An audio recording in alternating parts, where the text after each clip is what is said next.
Election data அறிவிச்சதுக்கு அப்புறம் தமிழ்நாட்டோட election இன்னும் பரபரப்பாகி இருக்கு அப்படின்னு தான் சொல்லும்.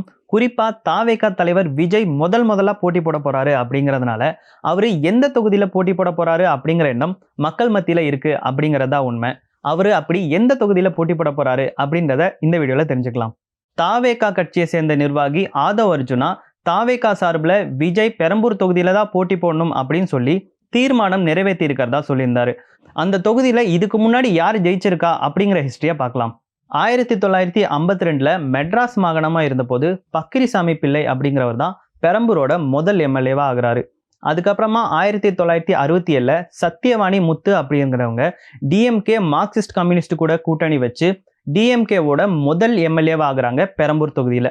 அங்க ஸ்டார்ட் ஆன டிஎம்கேவோட வெற்றி பயணம் மார்க்சிஸ்ட் கம்யூனிஸ்ட் கட்சின்னு சொல்லி 1991 வரைக்கும், அதாவது மொத்தமா 6 எலெக்ஷன்ல 24 வருஷம் டிஎம்கே சார்பா போட்டி போடுற எல்லா எம்எல்ஏக்களும் ஜெயிக்கிறாங்க. அது டிஎம்கேவோட ஒரு கோட்டையாவே மாறுது. எம்ஜிஆருக்கு மக்கள் மத்தியில எந்த அளவுக்கு செல்வாக்கு இருந்துச்சு அப்படின்றது தெரியும்.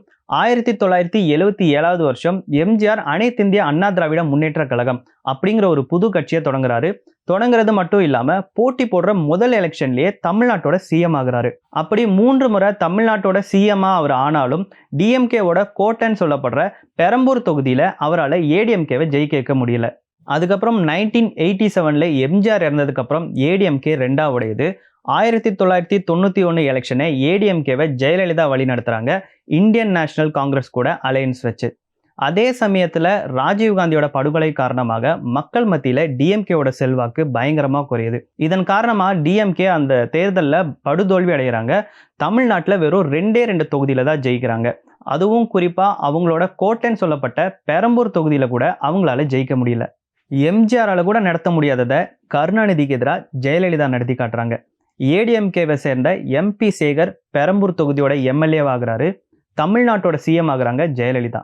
அப்புறமா 2001ல அதுக்கு முன்னாடி நடந்த ஆட்சியோட எதிர்ப்பலனால ஏடிஎம்கே கூட கூட்டணி வச்ச மார்க்சிஸ்ட் கம்யூனிஸ்ட் ஜெயிக்கிறாங்க. தென் அதுக்கப்புறம் 2006ல டிஎம்கே மார்க்சிஸ்ட் கம்யூனிஸ்ட் கூட கூட்டணி வச்சு அந்த தேர்தலை ஜெயிச்சு மறுபடியும் அவங்க இடத்த பிடிக்கிறாங்க. தென் 2011ல மார்க்சிஸ்ட் கம்யூனிஸ்ட் ஏடிஎம்கே கூட கூட்டணி வச்சு அந்த இடத்த பிடிக்கிறாங்க. ஸோ இப்படி 2001ல இருந்து 2016 வரைக்கும் மார்க்சிஸ்ட் கம்யூனிஸ்ட் ஏடிஎம்கே கூட 2 டைம்ஸ் அண்ட் டிஎம்கே கூட 1 டைம்னு கூட்டணி வச்சு அந்த இடத்த 15 இயர்ஸ் ரூல் பண்றாங்க. அதுக்கப்புறமா 1996ல நடக்கிற எலெக்ஷன்ல டிஎம்கே தமிழ் மாநில காங்கிரஸ் கூட கூட்டணி வச்சுக்கிறாங்க.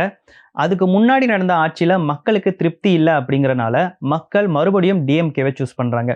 இந்த முறை டிஎம்கேவை சேர்ந்த செங்கை சிவா அப்படிங்கிறவரை பெரம்பூர் தொகுதியோட எம்எல்ஏ ஆக்குறாங்க. அண்ட் இதன் மூலமா டிஎம்கே மறுபடியும் அவங்க கோட்டையை பிடிக்கிறாங்க. 2016-17ல ஏடிஎம்கேவை சேர்ந்த பி வெற்றிவேல் அப்படிங்கிறவர் தான் எம்எல்ஏவா இருக்காரு. தென் 2019ல இருந்து இப்போ 2026 வரைக்கும் டிஎம்கேவை சேர்ந்தவங்க தான் அந்த இடத்த ரூல் பண்ணிட்டு இருக்காங்க. இப்படி தமிழ்நாட்டில் நடந்த சட்டமன்ற தேர்தலில் டிஎம்கே மற்றும் அவங்களோட கூட்டணி கட்சின்னு மொத்தமா 10 எலெக்ஷன்ல 41 வருஷம் இந்த பெரம்பூர் தொகுதியை அவங்க ரூல் பண்ணியிருக்காங்க. நான் முன்னாடியே சொன்ன மாதிரி இது டிஎம்கேவோட ஒரு கோட்டைன்னே சொல்லலாம். தாவேகா தலைவர் விஜய் பர்டிகுலரா இந்த பெரம்பூர் தொகுதியை சூஸ் பண்ணதுக்கு நிறைய ரீசன் இருக்கலாம்.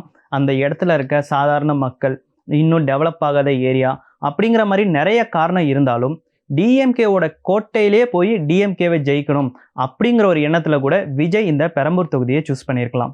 டிஎம்கேவோட கோட்டையில விஜய் அவரோட கொடியை பறக்க விடுவாரா இல்ல மறுபடியும் அங்க டிஎம்கேவோட கொடி தான் பறக்குதா அப்படிங்கிறத எலெக்ஷன் ரிசல்ட் வர வரைக்கும் வெயிட் பண்ணி தான் பார்க்கணும்.